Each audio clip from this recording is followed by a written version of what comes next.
बिस्मिल्लाहिर्रहमानिर्रहीम। अस्सलामुअलैकुम वरहमतुल्लाहि वबरकातुहू। मेरा नाम होम्योपैथिक डॉक्टर मोहम्मद खुर्रम है और मैं एक क्लासिकल होम्योपैथिक डॉक्टर हूँ। आज के लेक्चर का उन्वान है जिस डिज़ीज़ के बारे में हम डिस्कस करेंगे और उसको क्लासिकल वे में किस तरह हमने पेशेंट से केस लेना है और पेशेंट ने किस तरीके से अपनी वो बातें बतानी है जो हमने लेनी है, जो होम्योपैथिक डॉक्टर ने। तो उसका नाम है फालिज, पैरालाइज, वन साइड पैरालाइज। ठीक है ना। और फालिज स्ट्रोक भी कहा जाता है, फालिज भी कहा जाता है। तो ये बहुत ज़्यादा दुनिया में ये बीमारी जो है ना आम है। ठीक है ना। और इसकी वजहें मुख्तलिफ होती हैं, लेकिन कॉमन जो वजह होती है वो हम आज डिस्कस करेंगे। जब पेशेंट आपके पास आएगा या आपको पेशेंट आपके पास लेके आया जाएगा या आप ऑब्ज़र्व करेंगे तो उसमें कॉमन सिम्टम्स आपको पेशेंट या उसके अटेंडेंट हैं वो क्या बता रहे होंगे, तो उसको आपने पहले सुनना है। पेशेंट ने भी सुनना है, उसके अटेंडेंट ने भी सुनना है और उसको नोटिस रखना है कि ये सिम्टम्स हमारे लिए सिर्फ बताने की हद तक है। ये हमारे होम्योपैथिक में इसकी कोई वैल्यू नहीं है। ठीक है जी। फालिज की जो अलामात हैं, आम अलामात में जिस्म का एक हिस्सा सुन्न या मफलूज हो जाता है। ठीक है ना। ये आम हालात हैं। चेहरा एक तरफ झुक जाता है या एक तरफ खिंच जाता है, इसको कहते हैं। बोलने समझने में मुश्किल होता है, निगलने में दिक्कत होती है, तवाज़न ख़राब हो जाता है, बैलेंस डिसबैलेंस बंदा हो जाता है, गिरता है एक साइड पे। एक साइड पूरी उसकी समझ लें काम नहीं कर रही होती है। अचानक कमज़ोरियाँ, उसको अचानक बेहोशी तारी हो जाती है। ये उससे पहले भी हो सकती है, फालिज के दौरान भी हो सकती है, फालिज के बाद भी हो सकती है। शदीद चक्कर आ जाते हैं, शदीद सर में दर्द होती है। ठीक है, चक्कर आने से पेशेंट गिर सकता है। ये वो अलामात हैं जो कि आपको किस में मिलेंगी, आम फालिज के पेशेंट्स में मिलेंगी। और इसमें आपने देखा होगा कि फालिज में लोगों से दो किस्म के फालिज या स्ट्रोक होते हैं। एक में ये होता है कि जिस्म में दिमाग में जो आपके खून की रवानगी है वो डिस्टर्ब हो जाती है या वो ब्लॉक हो जाती है कहीं से, तो उसको कहते हैं कि जी इसको स्ट्रोक हो गया, ब्रेन स्ट्रोक हो गया। ठीक है जी। और एक ऐसे होती है जिसमें खून का रसना, कोई वेन जो है डैमेज हो जाती है, तो उसको कहते हैं कि इसके दिमाग में कोई वेन फट गई, जिसको कहते हैं ब्रेन हेमरेज। ठीक है, ये आम से लफ्ज़ है, हर बंदे को पता है, जिससे जिस्म के मुख्तलिफ हिस्से डिस्टर्ब होना शुरू हो जाते हैं, मुख्तलिफ हिस्से पैरालाइज होना शुरू हो जाते हैं, क्योंकि आपका जो दिमाग है उस नर्वस सिस्टम ही पूरी बॉडी को चला रहा है। नर्वस सिस्टम के तहत ही वो सारी चीज़ें चल रही होती हैं। तो ये एक आम सिम्टम्स है। इसमें एमआरआई कराई जाती है, सीटी स्कैन कराया जाता है, इससे पता चल जाता है कि पेशेंट की इसको स्ट्रोक हुआ है या इसको ब्रेन हेमरेज हुआ है, ये उस वक्त इमरजेंसी में। तो इसमें भी हम एक आपसे दरख्वास्त करेंगे कि जब पेशेंट को ये कंडीशन होती है तो फ़ौरन उसको हॉस्पिटल लेके जाएं ताकि उसको इमरजेंसी ट्रीटमेंट दिया जाए। होम्योपैथिक में क्यों नहीं दे सकते, उस वक्त आपके पास यहाँ कोई इमरजेंसी सेंटर्स नहीं है, आपके पास कोई ऐसे क्वालिफाइड डॉक्टर्स नहीं है जो इतना ज़्यादा इमरजेंसी को ट्रीट कर सकें और वो उसको होम्योपैथिक वे में ट्रीटमेंट दे सकें। दूसरे ममालिक में ये है, दूसरे ममालिक में होता भी है और इस तरह लोग इमरजेंसी में जाते भी हैं और ठीक होके भी आते हैं। चलिए जी, इसमें हम एक छोटा सा आपको बताएंगे कि जी इसमें हमने अब क्या करता है। अब कौन से ऐसे पेशेंट आपके पास आ जाएगा, मिसाल के तौर पे 2 महीने के बाद आपके पास पेशेंट आ जाता है, आपके पास 3 महीने के बाद लोग ले आते हैं, बेचारा को फिजियोथेरेपी की तरफ चले जाता है, हाथ उसका एक काम नहीं कर रहा होता, एक साइड काम नहीं करती है। जब वो बंदा स्टेबल हो जाता है तो डॉक्टर्स कहते हैं बस जाओ यार, इसको जाके फिजियोथेरेपी कराओ या इसको ये कराओ, बस अभी इसी तरह इसकी ज़िंदगी आहिस्ता आहिस्ता चीज़ें ठीक होना शुरू हो जाएगी। तो उसमें आप होम्योपैथिक का ट्रीटमेंट ले सकते हैं, उसमें आप होम्योपैथिक की तरफ जा सकते हैं, होम्योपैथिक के मेडिसिन को ऐड कर सकते हैं। और वो वजह जिस वजह से उसको फालिज हुआ, जिस एहसासात जो उसके ब्रेक हुए, जो उसकी फीलिंग्स ब्रेक हुई, उसको दोबारा से वो ना आए या वो रीबिल्ड हो जाए। तो उसके लिए हमारे पास बहुत सारी ऐसी अच्छी अच्छी मेडिसिन हैं जो अप्लाई की जा सकती हैं। वो उसको रीबिल्ड कर सकती हैं, वो एहसासात को ख़त्म कर सकती हैं, और पेशेंट दोबारा अपनी ज़िंदगी अच्छे तरीके से गुजार सकता है। अब देखें जी, पेशेंट जब आपके पास आएगा तो आपने कौन से ऐसे सिम्टम्स हैं जो पेशेंट के लेने हैं। वो कहता है मतलब मिसाल के तौर पे सबसे पहला सवाल आपका पेशेंट से ये होना चाहिए, या पेशेंट का आपको ये बताना चाहिए। आप पूछेंगे आपको फालिज क्यों हुआ।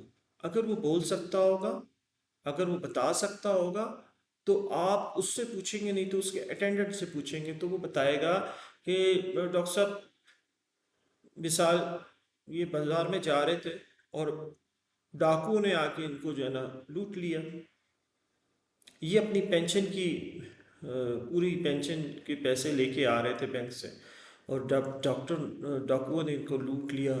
ये बच गए, चले गए वो पैसे लेके। जैसे घर में आए और उन्होंने बोला कि जी मेरे पैसे वैसे सारे कोई लेके चले गया, और उसी टाइम ये गिर गए।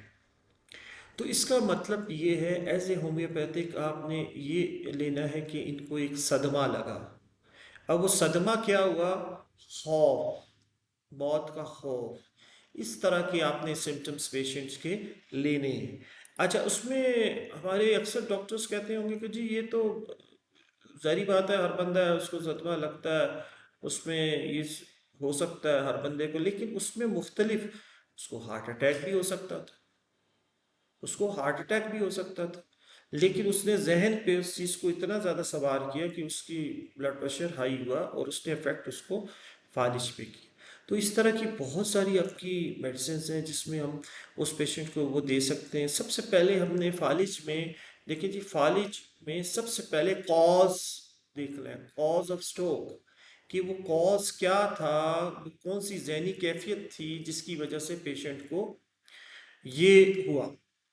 अब अक्सर आपने देखा होगा कि हमारे होम्योपैथिक में साइट्स का बहुत जिक्र है। साइट्स मतलब हमारी कुछ मेडिसिन ऐसी आती हैं जो लेफ़्ट साइड पे बहुत अच्छा काम करती हैं, और बहुत सारी ऐसी मेडिसिन आती हैं जो राइट साइड पे बहुत अच्छा काम करती हैं। ये जो होम्योपैथिक में ये बहुत ज़्यादा इम्पॉर्टेंट सिम्टम है कि आप पेशेंट से पूछते हैं कि जी आपको प्रॉब्लम किस साइड पे है। अगर आपने कोई फिजिकल्स लेना होता है या जर्नल लेना होता है कि आप समझते हैं कि जी मुझे अभी इसमें सिर्फ फिजिकल और जर्नल बढ़ रहा है, तो मेरी कौन सी ऐसी मेडिसिन है जिसमें फिजिकल जर्नल में ये चीज़ बहुत इंपॉर्टेंट रखती है। जैसे आपने सुना होगा कि जब एक बंदे को लेफ्ट साइड पे स्ट्रोक होता है, तो बज़ाहिर उसको लग रहा होता है कि वो राइट साइड, ठीक है ना। लेकिन जब आप उसको रिपोर्ट्स में ब्रेन में देखते हैं, तो वो ब्रेन में मिसाल के तौर पे लेफ्ट साइड अफेक्ट हुई होती है ब्रेन में, और उसकी बॉडी पे उसका अफेक्शन क्या आया होता है, राइट साइड पे होता है, मतलब उसकी राइट साइड पैरालाइज हो जाती है। लेकिन ब्रेन में लेफ्ट साइड इफेक्ट हुआ होता है, लेफ्ट साइड पे ब्लॉकेज आई होती है, और ये सिलसिला। अब वो बज़ाहिर तो पेशेंट कोई चीज़ नहीं नज़र आ रही होती, पेशेंट तो कहता है बस मेरी राइट साइड जो है ना डॉक्टर साहब, राइट साइड काम नहीं करती। लेकिन पीछे जब जाके आप जब उसके ब्रेन में इसमें देखते हैं, तो उसमें नज़र आता है कि ये लेफ्ट साइड पे अगर स्ट्रोक होता है या प्रॉब्लम होती है, तो राइट साइड अफेक्ट होती है। अब आप बोलेंगे जी रिपोर्ट्स में अभी यहाँ रिपोर्ट कहाँ से आ गई। ये होम्योपैथिक डॉक्टर को इतना नॉलेज होना चाहिए कि ये पता होना चाहिए कि अगर लेफ्ट साइड पे किसी को लेफ्ट साइड पैरालाइज हुई है, तो इसका मतलब ये है कि उसकी राइट साइड पे इफेक्ट हुआ है, तो लेफ्ट साइड इसकी पैरालाइज हो गई। तो इतना नॉलेज आपको होना चाहिए, नॉलेज की हद तक तो आपको हर नॉलेज होना चाहिए। तो उसके बाद पेशेंट कहेगा कि जी ठीक है डॉक्टर साहब, ये हुआ जहनी, मैं जिस्मानी और जहनी सरगर्मियों में मुझे मज़ा नहीं आता, मैं सुस्त रहता हूँ, मैं बस वही चीज़ बार बार मेरे दिमाग में आती है, मुझे इस पे सर में दर्द शुरू हो जाती है, बेचैनी शुरू हो जाती है, मेरे पट्टे कमज़ोर होने शुरू हो गए। ये आम सी समझे सिम्टम्स हैं। लेकिन आपने सिम्टम्स कौन से लेने हैं, अनकॉमन सिम्टम्स कौन से लेने हैं, मैं बताता हूँ। पेशेंट कहेगा हम अभी एक मेडिसिन को डिस्कस करते हैं। ठीक है, जो हमारी स्ट्रोक में काम आती है। कहेगा डॉक्टर साहब खुशी से मेरी बीमारी बढ़ जाती है, या जब मैं मुझे स्ट्रोक नहीं भी हुआ था तो मुझे ये होता था, जब भी मुझे कोई खुशी होती थी, अक्सर लोगों से आपने एक सवाल सुना होगा या लोगों से बात करते हुए सुना होगा कि वो कहते हैं डॉक्टर साहब हमें खुशी रास नहीं आती। सुना है ना? कहते होंगे खुशी रास नहीं आती। अब वो क्यों कहते हैं खुशी रास नहीं आती? वो कहते हैं जब भी हमें खुशी होती है तो बस कुछ ना कुछ हो जाता है, कुछ ना कुछ हो जाता है। ये सिम्टम है, ये सिम्टम है कि उसके अंदर एक ऐसा जज्बा, ऐसे एहसासात डेवलप हो चुके हैं जिसमें वो सोचता है कि जब भी मैं खुश होता हूँ तो कुछ ना कुछ हो जाता है और मेरी तकलीफ बढ़ जाती है। ये वो पेशेंट बता रहा है, ठीक है ना? वो मैं खुशी की जब भी कोई खबर सुनता हूँ मैं बीमार हो जाता हूँ। और उल्टा है ना, लोग तो खुशी की खबर सुन के खुश होते हैं, ये कहते हैं नहीं डॉक्टर साहब मैं अफसुदा होना शुरू हो जाता हूँ, बीमार हो जाता हूँ, पता नहीं खुशी खुशी जो है कायम रहती है नहीं रहती है, ठीक है ना? फिर इसमें मेरा जहनी जोश, जो दिमाग का प्रेशर है वो बढ़ जाता है, मेरी नींद गायब हो जाती है, तो मैं उसी के बारे में सोच रहा रहता। ये है अनकॉमन सिम्टम, अनकॉमन सिम्टम। फालिज के पेशेंट आएंगे, अपनी बहुत सारी वजह बताएंगे, उन वजहों को फिर आपने डिस्कस करना है, फिर उसमें आपने जो की नोट्स हैं उसको नोट करना है, ठीक है ना? अब वो कहेगा सारी रात दिमाग चलता रहता है। अब मुझे बताएं कि ये पेशेंट कहेगा आपको आके ये ये अनकॉमन है, चलता रहता है डॉक्टर साहब, दौड़ता रहता है, दौड़ता रहता है, रुकता ही नहीं। मैं दिमाग को रोकने की कोशिश करता हूँ, रुकता है। अब ये आम बंदा जब सुनेगा कहेगा ये क्या कह रहा है भाई, ना ये टेस्ट में चीज़ आती है ना रिपोर्ट में आती है, ये मरीज क्या कह रहा है, मेरा दिमाग दौड़ता रहता है, मैं उसको रोकने की कोशिश भी करता हूँ वो रुकता नहीं। वो कोई गाड़ी है, कोई साइकिल है, कोई मोटरसाइकिल है, क्यों? वो इसलिए कह रहा होता है कि मेरे जो ख्यालात हैं, वो उस खुशी की वजह से, जो खुशी है उसकी वजह से इतने ज़्यादा तेज़ हो जाते हैं कि उल्टे सीधे ख्यालात आने लग जाते हैं। मैं फिर भी रोकता हूँ, कोशिश करता हूँ कि रुक जाऊँ, लेकिन वो नहीं रुकते, मेरे बस में नहीं रहते। तो ये वो सिम्टम्स हैं जो आपको अनकॉमन लगेंगे, अजीब से लगेंगे, इसीलिए तो हम अपने पेशेंट के वो सिम्टम्स लेते हैं जो अजीब हो, अनकॉमन, ठीक है? अब वो कहता है किसी खुशगवार या ऐसे एहसास, खुशगवार कोई मुझे किसी तरफ से पता चल जाता है कि जी, मिसाल के तौर पे कोई खुशी की खबर सुन लेता हूँ तो मुझे लगता है कि बस अब तो गया, अब तो मैं बीमार हो गया, अब तो मैं बिस्तर पे पड़ जाऊँ। इसी तरह आप जिस्मानी कैफियत की तरफ अगर हम चले जाते हैं तो दर्द जो है उसे ना काबिल बर्दाश्त नहीं होती है। कई लोग कहते हैं दर्द के बावजूद मरीज बिल्कुल, इसमें अनकॉमन क्या है? कॉमन तो ये कि दर्द ना काबिल बर्दाश्त होती है, ये कॉमन है। अब अनकॉमन के, अनकॉमन ये कि दर्द हो रही होती है लेकिन मरीज चुस्त हो, चाबंद होता है, काम भी कर रहा होता है। आप उससे पूछते हैं भाई दर्द हो रही, कहता है हाँ हो रही, ठीक है होती रहे। लेकिन उसके बरअक्स अगर एक बंदा होता है उसको दर्द होती है, बिस्तर पे बैठ जाता है, आराम करता है, लेकिन ये दर्द में भी अपना काम कर रहा होता है, तो ये अनकॉमन, अनकॉमन सिम्टम है, ठीक है? इसी तरह दिल की धड़कन में इजाफा खुशी या गम दोनों की वजह से हो जाता है। अब देखें ना, मैंने वही बात दोबारा से रिपीट कर रहा हूँ कि गम से तो चलो ठीक है, एंजाइटी बढ़ना शुरू हो जाती, लेकिन इसको खुशी से भी एंजाइटी होना शुरू हो जाती। पेशेंट को खुशी भी हो ना तो उससे भी एंजाइटी होना शुरू हो जाती है। वो कहता है मैं आराम भी करूँ ना, जहनी मुझे कोई लिटा भी दे, बोले जाओ आराम करो, मैं आराम करने के बाद भी जहनी तौर पे मैं थका हुआ महसूस करता हूँ, मैं जहनी तौर पे सुकून में महसूस नहीं करता। इसी तरह आप जाएंगे देखेंगे ख्वाबों में मुसलसल पेशेंट अक्सर बातें करते हैं। आपने देखा होगा ख्वाब में भी इंसान सोया होता है तो मुख्तलिफ बातें कर रहा होता है, मुख्तलिफ लैंग्वेजेस इस्तेमाल कर रहा होता है। आप बोलते हो यार तो नींद में वो ज़ुबान बोल रहे थे जो हमें पता भी नहीं, जो तुमने कभी होश में कही भी नहीं। तो दिमाग की एक ऐसी हालत होती है जिसमें ये चीज़ कह रहा होता है। इसी तरह पेशेंट रात को कहेगा डॉक्टर साहब मैं जब मुझे फालिज या स्ट्रोक होने वाला होता था तो उससे पहले मुझे रात को मैं नींद में भी ज़ुबान कट जाती थी, ठीक है जी, मैं नींद में ज़ुबान को ऐसे अपनी दांतों के बीच में लेके ज़ोर से दबा रहा, मुझे महसूस हो रहा होता है कि मैं अपनी ज़ुबान को ज़ोर से प्रेस कर रहा हूँ, लेकिन मेरे बस में नहीं होता। तो ये स्ट्रोक से पहले की ऐसे हालात होते हैं, ऐसे वाक़यात होते हैं, ऐसे एहसासात ज़ाहिर होने लग जाते हैं जो पेशेंट को होते हैं।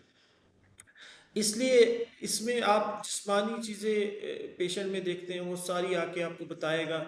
अच्छा, वो कहता है मेरे ख़यालात का बहाव नहीं रुकता, मेरे ख़यालात आते जाते हैं आते जाते हैं। अच्छा, उसकी ज़िंदगी में एक इंसिडेंट हुआ होता है, वो इंसिडेंट की वजह से वो नाकाबिले बर्दाश्त इंसिडेंट होता है, और वो जब हालिज होने के बाद भी वो सोचता है कि मैं इसको क्या करूं, वो रोकने की कोशिश भी करता है, तो वो बार बार उसके सामने अगर कोई वो बात डिस्कस करता है तो वो आ जाती है, दोबारा से आ जाती है। उसके हवास, कहने का मकसद है, उसके कंट्रोल में नहीं रहते। इसी तरह आप जाके जब देखेंगे कि इंसान जो है ना, अक्सर वो उसके हाथ और वो पैरालाइज क्यों हो चुके होते हैं, उसके पीछे वजह होती है। उसके पीछे क्या वजह होती है? उसके पीछे ये वजह होती है कि वो कौन सा ऐसा आंसर था या कौन सी ऐसी बात थी जिसने उसके ख्यालात को इतना तेज़ कर दिया, इतना तेज़ कर दिया कि वो दौड़ते रहे, और वो ख्यालात रोकने की कोशिश भी की उसने, तो वो नहीं रुका। वो ख्यालात क्या थे? उसके ब्रेन में फ्लो ऑफ ब्लड था, उसकी स्पीड बहुत तेज़ हो गई, और उसमें स्पीड तेज़ होने की वजह से कहीं क्लॉट और वो सिलसिला जो फिज़िकली आता है वो आ जाता है। लेकिन उसके पीछे वजह ये थी कि उसको सदमा हुआ, उसको कोई गम लगा, उसको कोई नुकसान हो गया, उसको कोई के ऐसा बंदा जिसके लिए उसने सारी ज़िंदगी उसको उस पर ट्रस्ट किया, उसने उसका ट्रस्ट को ब्रेक कर दिया। वो उसके पास उसका सोना चले गया, उसके पास उसके पैसे चले गए, उसकी गाड़ी चोरी हो गई, उसका मोटरसाइकिल चोरी, एक ऐसा सदमा जो उसने एक्सपेक्ट नहीं किया हुआ था वो आया। अब ये कॉमन में भी आती हैं चीज़ें, ये ऐसे ही होता है। कुछ लोग ऐसे होते हैं, विल पावर उनकी स्ट्रांग होती है, वो छोटी छोटी बातों को या बड़ी बड़ी बातों को भी उनके लिए नॉर्मल होती हैं। लेकिन कुछ लोग ऐसे होते हैं जिनके लिए छोटी छोटी बातें बहुत बड़ी हो जाती हैं। कोई बंदा उसको ऐसी बात कर देता है, वो दिल पे ले लेता है, सारी रात उसको सोचता रहता है उसने मुझे क्यों ऐसे कहा। कई लोग ऐसे होते हैं, लोगों को गालियां भी दे देते हैं, वो सुन के निकल जाते हैं, कहते हैं, कोई बात नहीं, अल्लाह तुझे हिदायत दे, उसको दुआ दे देते हैं। तो कहने का मकसद इधर आके ख़त्म होता है, ये फालिज स्ट्रोक क्यों होता है? ये उन लोगों को होता है जो ज़्यादा सोचते हैं, जो ज़्यादा हसास होते हैं, ठीक है, जो ज़्यादा जज्बाती होते हैं, उन लोगों को ये होता है। या वो लोग जिनसे ज़िंदगी में कोई ख़ता हुई होती है, जिनसे ज़िंदगी में कोई ऐसा गुनाह हुआ, उनको फिर एहसास होता है कि यार ये तो गुनाह मुझसे हो गया, अब मुझे पता नहीं अल्लाह ताला माफ़ करेगा या नहीं करेगा। तो इसकी बेस पे ब्रेन पे उसका असर होता है, और फिर उससे स्ट्रोक होता है। अब एलोपैथिक, ठीक है, एलोपैथिक वे ऑफ ट्रीटमेंट में वो एक ही ट्रीटमेंट दे रहे होते हैं, उस डिज़ीज़ के मुताबिक मेडिसिन, मैनेजमेंट, वो सब कुछ बता रहे होते हैं। लेकिन ये जो खौफ, ये जो दुख, ये जो एहसास है, ये ख़त्म नहीं होता, ये उसके साथ कब्र में चले जाता है। ऐसी कोई मेडिसिन नहीं है जो होम्योपैथ उसमें एलोपैथिक में है कि वो दी जाएं तो उसके एहसास से जुर्म को ख़त्म कर दें, एहसास से गुनाह को ख़त्म कर दें। हमारे होम्योपैथिक में ऐसी मेडिसिन हैं जो उसकी वाइटल फोर्स को वो एनर्जी देती हैं जो एनर्जी वाइटल फोर्स के पास ख़त्म हो चुकी होती है, जो कि उस एहसास को ख़त्म नहीं कर पा रही होती। तो जब वो दी जाती है तो वो वाइटल फोर्स के पास वो हथियार आ जाता है, और वो हथियार वो उस बॉडी में अप्लाई किया जाता है और सिस्टम में डाला जाता है। तो वो एहसास आहिस्ता आहिस्ता आहिस्ता भूलने लग जाता है, ख़त्म होने लग जाता है। वो सिम्टम जैसे ऊपर आता है आहिस्ता आहिस्ता आहिस्ता गायब हो जाता है, और वो बंदा नॉर्मल लाइफ गुजारने लग जाता है। वो कहता है ठीक है, अल्लाह ताला माफ़ कर देगा, मुझसे जो गुनाह हुआ था मैं अल्लाह से माफ़ी मांग लूँगा। या वो जिसके साथ वो गुनाह किया गया, या जिसके साथ उसने नाजायज़ की, उससे वो जाके माफ़ी मांग लेता है। आपने अक्सर देखा होगा कि लोग माफ़ी मांगने के बाद हल्के क्यों हो जाते हैं? वो हल्के इसलिए हो जाते हैं कि उनको ये चीज़ समझ आती है कि भाई हमने तो ये किया था, चलो हमने माफ़ी मांग ली हल्की, वो एहसास, उसकी वाइटल फोर्स नेचुरली नेचुरली उसके अंदर पॉजिटिव एनर्जी आ जाती है, क्योंकि उसको एहसास हो चुका होता है कि मैंने ये चीज़ की है तो मुझे माफ़ी मांग लेनी चाहिए। तो वो नॉर्मल होना शुरू हो जाता है, वाइटल फोर्स को नेचुरली एक वो मिल जाती, मान जाती। वाइटल फोर्स के बाद वो समझ लें, वो हथियार मौजूद होता है, वो उसको बना के नॉर्मल कर लेते, वो ठीक होना शुरू हो जाता है। तो ये एक फालिश पे बहुत बड़ा लेक्चर दे सकते हैं, बहुत बड़ी बातें कर सकते हैं। हमारे पास बहुत मेडिसिन है, इतनी मेडिसिन है, इतनी मेडिसिन है, आप सोच भी नहीं सकते। फालिज में तो आप स्टॉक में कुछ मेडिसिन चला रहे होते हैं, ठीक है, पेशेंट को सारी जिंदगी दे रहे होते हैं। हमारे पास हर सिम्टम्स की मेडिसिन, लेकिन वो सिम्टम हमें मिलना चाहिए, वो सिम्टम मिलना चाहिए, वो पेशेंट को भी वो सोचना चाहिए कि मैं, देखें वो कहते हैं ना, वकील के साथ और डॉक्टर के साथ कोई बात आपने छुपानी नहीं है। वकील के साथ अगर आप कोई बात छुपाएंगे तो वो आपको बचा नहीं सकेगा, और अगर आप डॉक्टर के साथ कोई बात छुपाएंगे तो वो आपको सेहत की तरफ लाने के लिए कोशिश जो करेगा वो नाकाम हो जाएगी। तो हर वो बात हमारे होम्योपैथिक में, मेरे रिलेटिव्स, मेरे दोस्त मुझसे इलाज नहीं कराते। वो नहीं क्यों कराते, उसकी वजह यही है। देखें, आप जब एक पेशेंट अपने डॉक्टर के सामने जब बैठता है तो वो बहुत सारी ऐसी बातें होती हैं जो वो अपने जानने वाले को नहीं बताता। हमारे इलाज में तो एहसासात को सुनना है, उसकी फीलिंग्स को सुनना है, उसके गम को सुनना है, उसने ज़िंदगी में किस वजह से उसको क्या प्रॉब्लम हुई है उसको सुनना है। अब वो जानने वाले बंदे को कभी नहीं बताएगा। इसलिए मैं आपको यही कहता हूँ कि आप के पास कोई अच्छा होम्योपैथिक डॉक्टर हो जो क्लासिकल वे में इलाज करता हो, आप जाएं उससे इलाज करवाएं। इस इलाज में बहुत सारे फ़ायदे हैं। मेरे पास बहुत सारे फालिज के मेरे अपने रिलेटिव्स होंगे, पेशेंट्स होंगे, हार्ट के पेशेंट्स होंगे, थायराइड के पेशेंट्स होंगे, और बहुत सारी ऐसी बीमारियां जो कॉमन बीमारियों के नाम पे लोग इलाज करा रहे होते हैं, या वो कभी मेरे पास नहीं आएंगे अगर उनको ये पता चल जाएगा कि होम्योपैथिक में ये सिम्टम देने पड़ते हैं।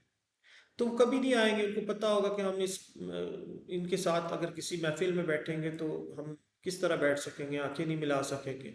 हम अपनी ज़िंदगी को पूरी डिफाइन कर चुके हैं इस बंदे के सामने, तो लिहाजा वो मुझसे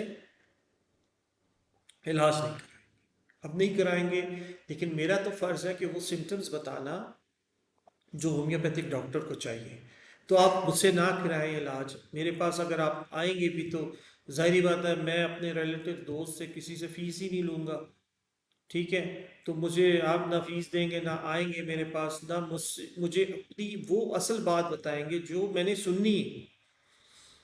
हो सकता है वो बात आपके खानदान के अंदर रिलेशन में हो, आपको किसी ने आपका दिल दुखाया हो, या आपने किसी का दिल दुखाया हो, मुझे ना पता हो, लेकिन आप जब मेरे सामने आके वो बात करेंगे तो मैं गवाह बन जाऊंगा। लेकिन मैं तो किसी को नहीं बताऊंगा, एज ए नॉलेज मुझे किसी को भी किसी की बात नहीं बतानी, सिर्फ मरीज और डॉक्टर के बीच में रहनी चाहिए। ये तो मुझे पता है, इस लॉ का, असूल का, कानून का मुझे पता है। लेकिन आपको कौन तसल्ली देगा? मेरे पेशेंट जो हैं, जो मेरे रिलेटिव्स हैं, दोस्त हैं, जानने वाले, उनको कौन तसल्ली देगा? तो उनको तसल्ली नहीं आएगी। उनको तसल्ली इसीलिए नहीं आएगी कि भाई हम जाके क्यों ये बात बता दें, ये तो इनको पता चल जाएगी तो फिर तो हम उनके सामने कभी भी नहीं बैठेंगे। तो लिहाजा मैं, ये ना बैठना एक अलग इशू है, लेकिन अपना इलाज कराएं आप। होम्योपैथिक बहुत बड़ा इलाज है, इसमें हज़ारों लाखों डॉक्टर्स हैं। आप उनके पास जाएं, अपना इलाज कराएं, अपने आप को सेहत की तरफ लेके जाएं। जो भी आपको बीमारी है, जो भी बीमारी है, लेकिन उसके सिम्टम्स आपने कैसे देने जो मैं बता रहा हूँ, उस हिसाब से आपने उन सिम्टम्स बताने हैं। तो इंशाल्लाह ताला आपको रिजल्ट्स बहुत जल्दी आएंगे। तो इसमें कोई भी सवाल हो किसी का, मैं हर हफ्ते कोशिश करता हूँ, मैं ऑनलाइन भी सवाल जवाब के लिए यूट्यूब पे लाइव आता हूँ। पेशेंट्स को भी लाइव कोशिश करता हूँ देखने की। तो कोशिश करें कि अगर कोई भी किसी किस्म का सवाल हो आप कर सकते हैं।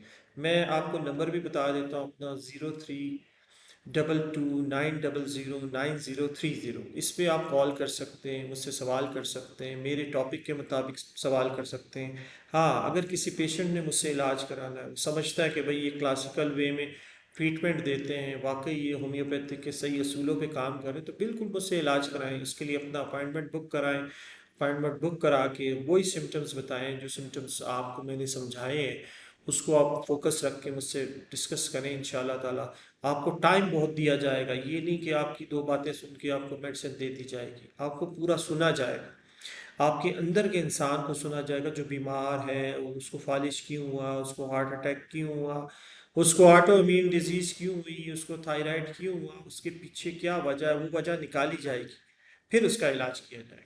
चलिए जी, दुआ करें। इसमें इससे पहले मैं एक चीज़ बताना क्लियर करना चाहता हूँ कि देखिए जी, मैं कोई स्क्रिप्ट नहीं है मेरे पास, ना मैं कोई आपको हर लफ्ज़ को सही तरीके से अदा कर रहा हूँ। तो कुछ लफ्ज़ ऐसे होते हैं जो स्किप हो जाते हैं, कुछ लफ्ज़ ऐसे होते हैं जो सही तरीके से अदा नहीं कर सकता मैं, तो उसके लिए माज़रत चाहता हूँ। लेकिन मैं जो आपको पॉइंट बता रहा होता हूँ, जो फोकस कर रहा होता हूँ पॉइंट, उसको खाली आप फोकस रखा करें। आप बाकी चीज़ों को छोड़ दें कि इसमें से मैंने क्या लफ्ज़ सही किया क्या नहीं। देखें कि मैं बताना क्या चाह रहा हूँ। अगर वो बताने वाली बात 2 मिनट की है, तो इंशाल्लाह ताला आप 2 मिनट की बात को ले लेंगे तो आपकी पूरी 30 मिनट या 20 मिनट के लेक्चर को कवर कर लेगी। कई दफ़ा मैं बहुत सारी बातों को रिपीट कर देता हूँ, बार बार रिपीट इसलिए कर देता हूँ कि मेरा फोकस उसी चीज़ पे होता है। तो मैं कहता हूँ कि मैं कोशिश करूँ इस चीज़ को बार बार रिपीट करूँ। जैसे मैं बार बार रिपीट करता हूँ कि पेशेंट को अपने सिम्टम्स किस तरह देने, होम्योपैथिक डॉक्टर को किस तरह सिम्टम्स लेने, कि कितनी दफ़ा रिपीट हुई होगी। मेरी वीडियोस मैं कभी भी इसको एडिट वेडिट कोई नहीं करता कि जी मैं बैठ के देखता रहूँ। मेरे पास इतना टाइम नहीं है कि मैं बैठ के देखूँ कौन सा लफ्ज़ मैंने सही अदा किया, कौन सा गलत अदा किया। मैंने कह दिया, उसमें से आपने वो लफ्ज़ लेने हैं जो आपको समझ आए। बाकी स्किप कर दें, बाकी छोड़ दें, बाकी बाकी लफ्ज़ों से आपकी कोई वैल्यू नहीं। असल चीज़ आपने उसमें से निकालनी। तो चलें जी, दुआ करें। इंशाल्लाह ताला मैं कोशिश ये भी करूँगा कि मैं और डिजीज़ के मुतालिक भी आपको बताऊँगा, उसके सिम्टम्स बताऊँगा, उसके कौन से सिम्टम्स हैं वो आपने देने हैं लेने ये भी बताऊँगा। और भी अगर आपके जहन में कोई ऐसी डिजीज़ आती है जो आप लोगों को खुदा ना खास्ता है, और वो आप समझते हैं कि जी इसका हम होम्योपैथिक में इलाज कराना चाहते हैं, और हम कौन से ऐसे सिम्टम्स हैं जो अपने जहन में रखें, कौन सी ऐसी वजह है जो अपने जहन में रखें, नोट करें और डॉक्टर के पास जाएं, उसको बताएं, तो उसको भी बताएं, ताकि मैं मुझे टाइम मिलेगा तो इंशाल्लाह मैं उस पर भी स्टेप, अब मैं स्टेप बाय स्टेप बड़ी बड़ी बीमारियों की तरफ से आ रहा हूँ। इंशाल्लाह ताला आगे भी हम चलेंगे, कैंसर पे भी बात करेंगे जी, कैंसर क्यों होता है, किस लिए होता है, उसमें कौन से सिम्टम्स ऐसे होते हैं जो पेशेंट को देने, कौन से कॉमन सिम्टम्स हैं वो देने, वो नोट करने, उसको उसको सिर्फ सुनना है और उसको मद्देनज़र नहीं रखना। तो ये सारी चीज़ें इंशाल्लाह ताला स्टेप बाय स्टेप डिस्कस करेंगे। दुआ करें अल्लाह ताला हम सब के दोनों जहान बना के रखे, दोनों जहानों में जो बेहतर नसीब करे, जो नहीं है हमसे दूर कर दे। अल्लाह हाफिज़।